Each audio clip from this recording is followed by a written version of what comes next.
Well, let me tell you something, brother. Snort, snort, snort. Kogan. Drip. Snort, snort. I got the drip. Go.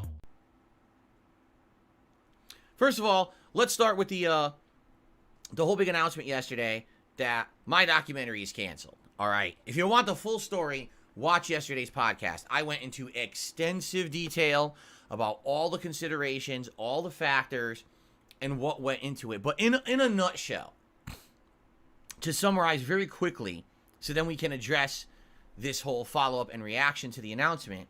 I'm 41 years old. I'm going to be 42 sooner rather than later. All right. I am happily married and have a family, right? Not only, my wife and my pet, but I have, family members, parents, other people who are affected by me and my well-being. I have a long-standing, dedicated community of viewers and people who like me and my content. And I appreciate that so very much that you guys have been along with me. A lot of you have been along with me for a very long time, and that is awesome. Some of you are more newcomers, and that's also awesome. But you're all along this crazy ride with me called life, and also all of the streaming fun that we do every single day, right?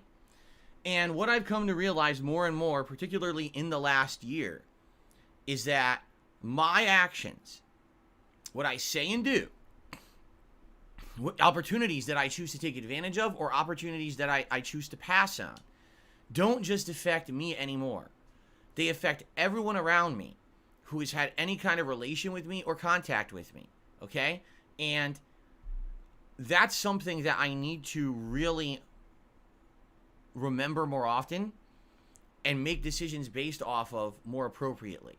Because, excuse me, when I was older, okay, when I was younger, I was a more sporadic guy, right? I would say and do whatever. I didn't give two craps about who responded or who said anything. Why? Because it was just me. It's all about me and my life. And, if I was someone who doesn't really give two shits about what anyone says, then who cares, right? Let everyone rage and freak out and have a reaction. I don't give a shit. I'm just going to move along my merry way. I don't care what anyone says about me, right? Actually, when I was really young, there was always this thing I still remember to this day, right? I was in high school, and I'm sitting at my desk in a class, and there's these two girls who were in my class who, I was friendly with them, but it wasn't like we were friends, you know what I mean? Like we were cordial.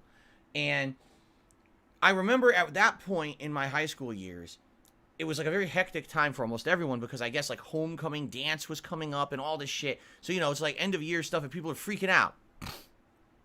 And the girl turns to me and she says, "Phil, how do you do it?" Right? And I said, "What? What are you talking about?"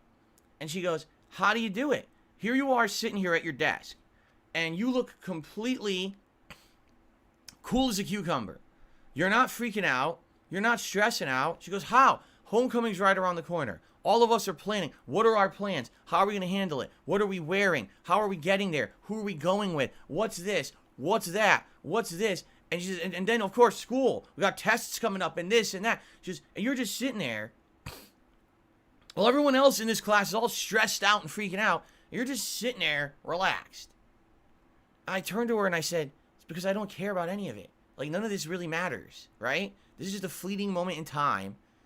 If you think about it in the stretch of our lives or whatever, this isn't going to mean anything.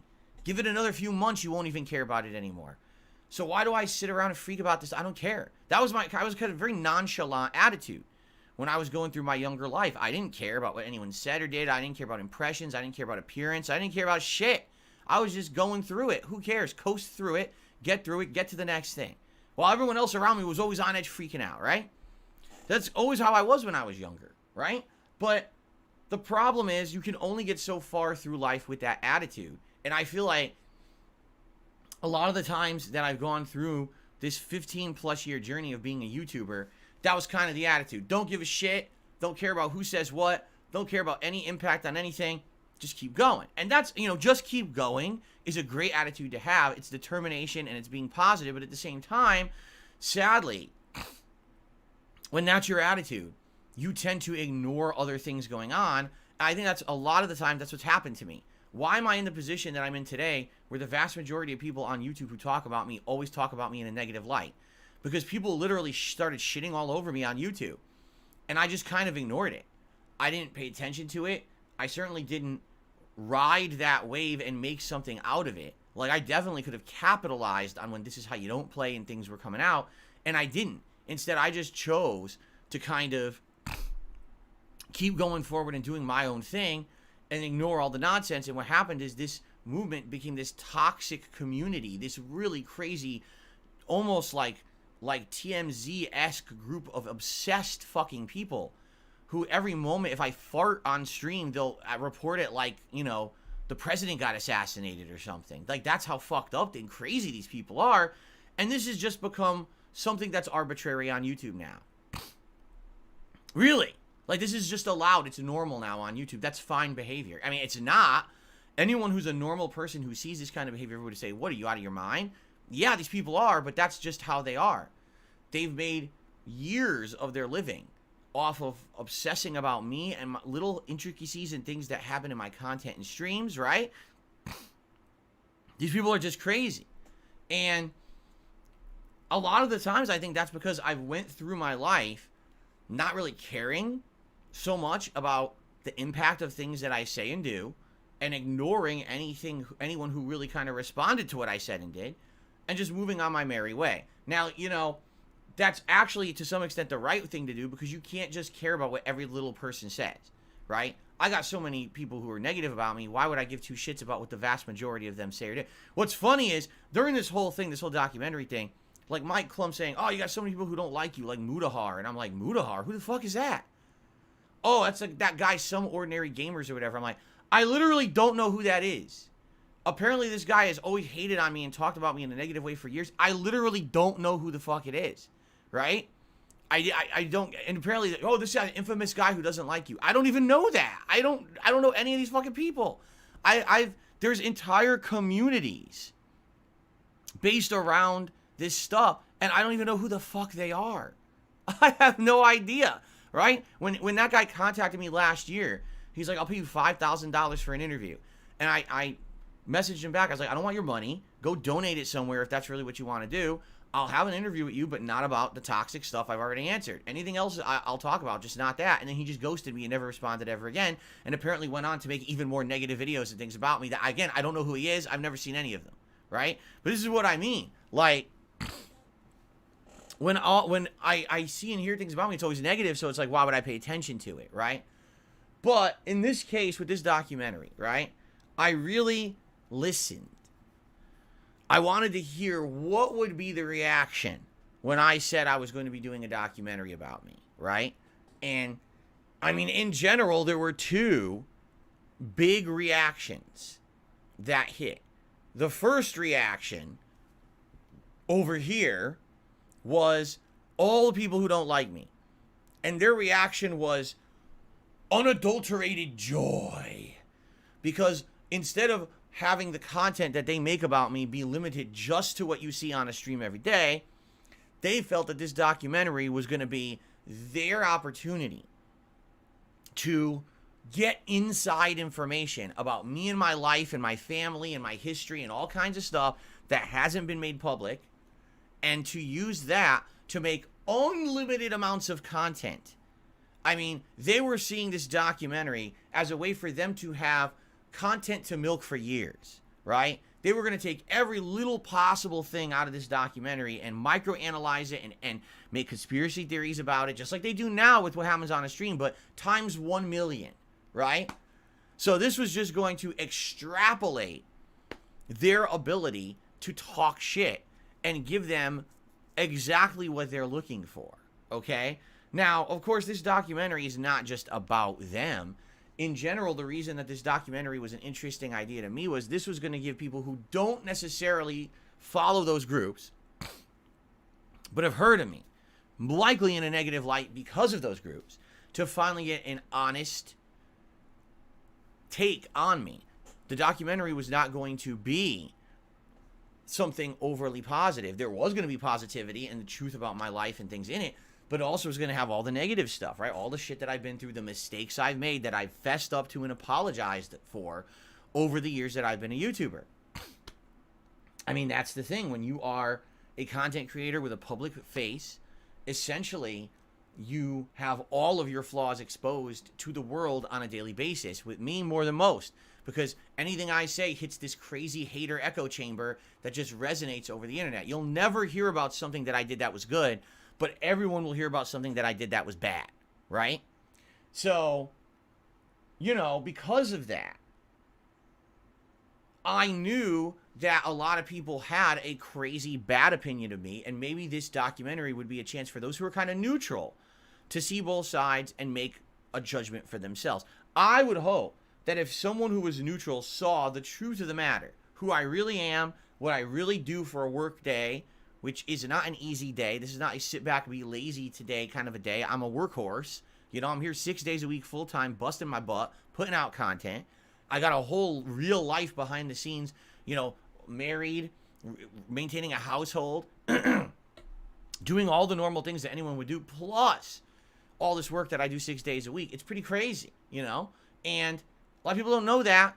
They just want to hear that Phil's some lazy, fat, middle-aged dude with chip crumbs all over his shirt, and he just sits around lazing about and putting out videos. Maybe there are content creators out there like that. In fact, I hate to say it, I think that people compare me to other people who they call lolcows, and they think I'm them when I'm not even close to fucking being them.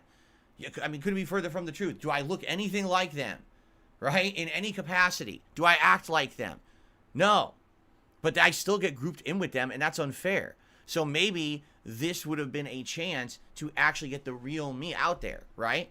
And in fact, I know for a fact that there are certain parties involved, actually certain big YouTubers, who are, they talked about me in a negative light, but at the same time, they're kind of fascinated and they want to hear the real story. And they were invested. They wanted to know. They wanted this documentary to happen, right? And that's really who I felt the target audience was. If the target audience isn't my fans, you guys already know me. So why would you care about this documentary? It's definitely not made for my haters. They're going to hate on me no matter what, right? It's really for this third neutral group. That's who the documentary was really for, okay? But the problem was, undoubtedly, the other reaction that I heard to my announcement of the documentary, and that was basically my biggest, longest time supporters, fans, viewers, and family members who I all spoke with about this. And essentially the overwhelming response that I got from them was, don't do it. All right? And there was all different reasons, okay? Essentially, the biggest reason that everyone really feels is the reason I shouldn't do this is the fact that every time that I have tried to get represented fairly or get a fair shake, it has never worked. It has always been blown up the wrong way, right? Or I get betrayed or treated poorly. And again, my fans are already with me. They don't need this. And I am happy where I am with my business. You know, I'm making a living. I'm having a good time, right? It's not like I'm in any kind of dire straits or anything like that. I mean, there's ups and downs. Right now I'm in a downward trend because it's January. Ad revenue on YouTube is abysmally bad. It's gone. And now I've actually been negatively affected by fake memberships here on YouTube. This VPN abuse. People who normally would have become a member or re-upped their memberships now didn't. So now I'm looking every day at my income, and my channel income is now way down for the month of January as a result of this. Now I got to try to figure out some way to make that up, you know?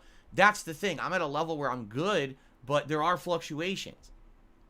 I don't have fuck you money. Like a lot of people say, oh, I'm a big YouTuber. I can do whatever I want. I'm never going to be in that position, you know? But I'm okay with where I am.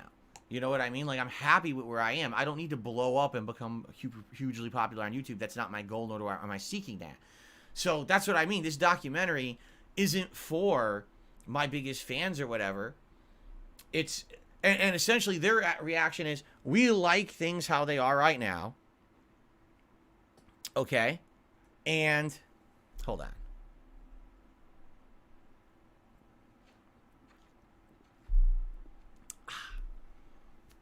I like where I am right now. I like where I am right now. I don't want to risk that and ruin it.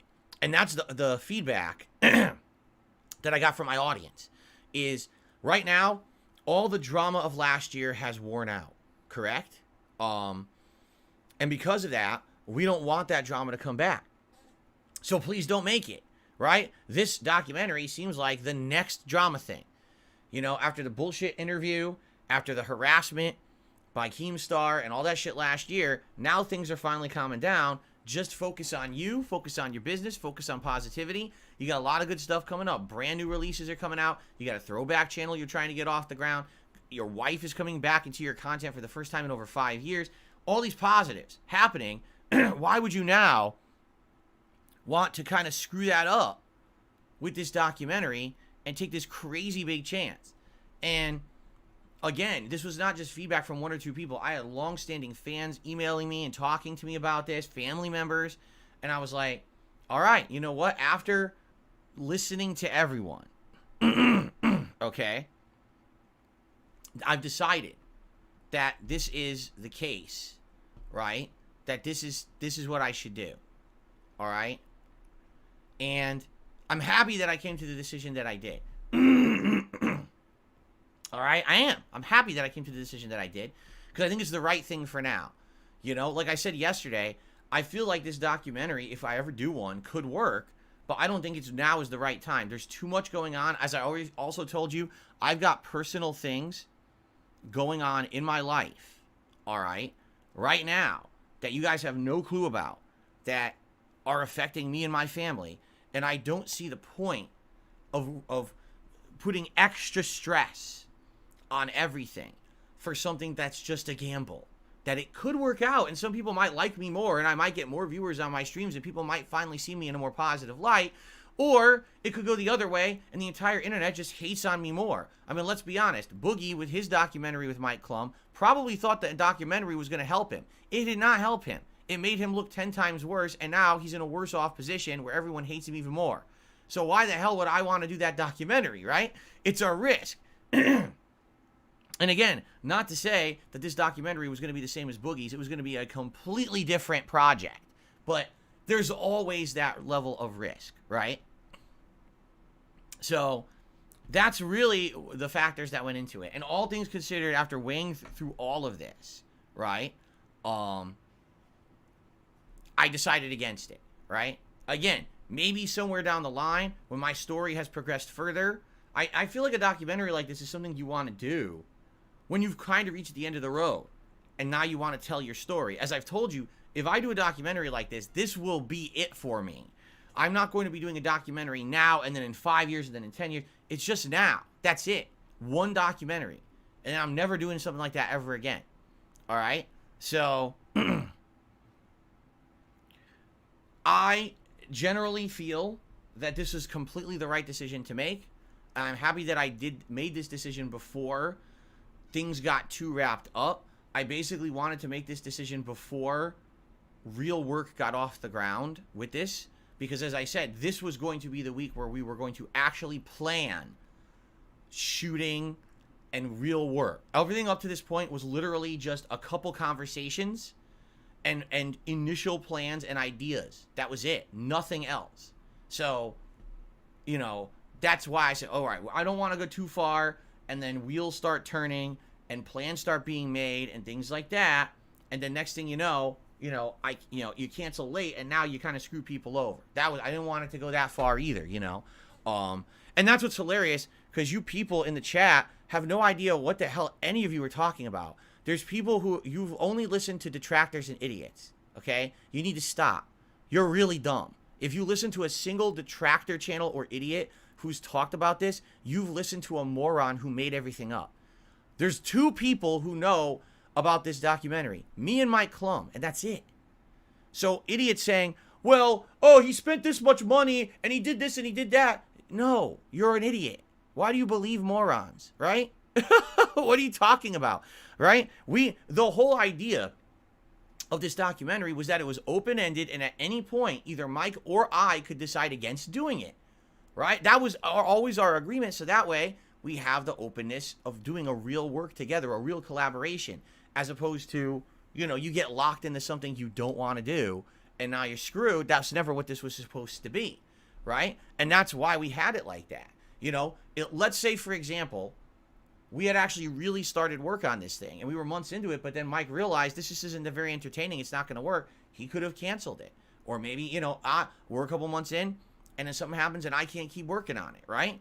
That was what it was supposed to be, but I didn't want it to get to that point. That's why I canceled it this early, right? So that basically we could be in a situation where it wouldn't be like, oh my God, we've gotten so far into all of this that now time, resources, and everything has been wasted. Like, I'll be honest, yeah, that would have been really, really disappointing if I'm taking time out from my work schedule and we film and then the documentary doesn't happen. Yeah, that would have been upsetting. And I'm sure for Mike, you know, scheduling the filming crew to start filming and coming out here and doing all this work and all the things that we had planned for it to have work actually begin and then not come to fruition, that would have been disappointing, all right? But what you guys got to understand is that Mike is a very busy guy. He's got a ton of things going on. I'm not his only documentary. He's got a million things in the works. You're going to be seeing more from him coming up. And that's cool, you know. I wish him the best.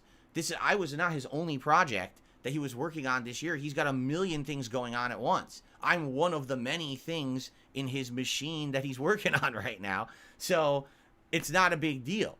But that's the hilarious part is, again, for these crazy people who are just so obsessed on me, to them, this was the only thing in life.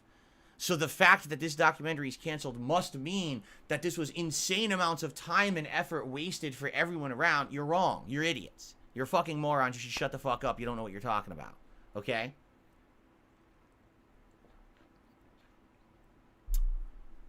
Okay. So, by the way, enjoy your bands. Okay. So that's that. And that's the end of that discussion. Really, there's no reason to bring it up again. I just wanted to let you know. The funny part about it is, like I said, now that I have canceled this documentary, you see two reactions again. The reaction from the detractor hater community is, oh, no, no, no. It's just hilarious because the first portion of the reaction was rejoicing because they think they're going to get all of this content. And now that the documentary is canceled, the reaction is panic and freaking out. And now how do we damage control this? Number one, Phil wasted all of Mike's time and money. Never happened. And number two, Phil's a coward for not doing the documentary, right? So here it is. How can we spin this into more content? Make more shit up. More controversial, make shit up, right?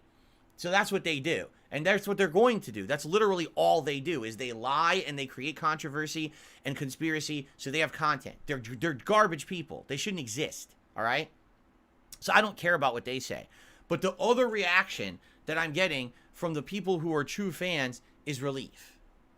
Wow, really? So you're not doing it? This is great because now we can focus on you and your content and all the hot new games coming out this year and the throwback channel and having your wife on your streams again and all this positive stuff that's already in motion, and we don't have to worry about at some point this year there's going to be big interruptions to your schedule and you're not going to be able to stream for extended periods of time during big new releases, and you're going to be overworked and overstressed.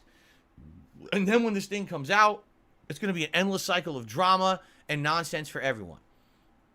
So I'm happy about that. That basically now people are like relaxing because of this decision. So that's what I think. I mean, if you see those reactions, I feel like I did the right thing. When I see the reaction from the hater community, the way that they reacted and freaking out, I did the right thing. And when I see relief from my truest, biggest supporters and fans, I know I did the right thing. Okay? And for those of you who just wanted drama and now you're not going to get it and you're so sad, don't worry. The lol cows are still out there for you. There's a whole fucking podcast about them, and there's tons of them for you to go make fun of. It just ain't going to be here. You're in the wrong spot. Okay? Cool. All right. So let's now continue on. I got the drip going. I got the drip going. I got the drip going. I got the drip going. I got the drip going. I got the drip going. I got the drip going. It's like a faucet that's dripping. You can't make it stop. So what do you want me to do? Have a mute button that every second I'm tapping the mute button just in case I'm gonna have to clear? Like, this is what I mean, these dumb kids. This is what it is. It's dumb kids.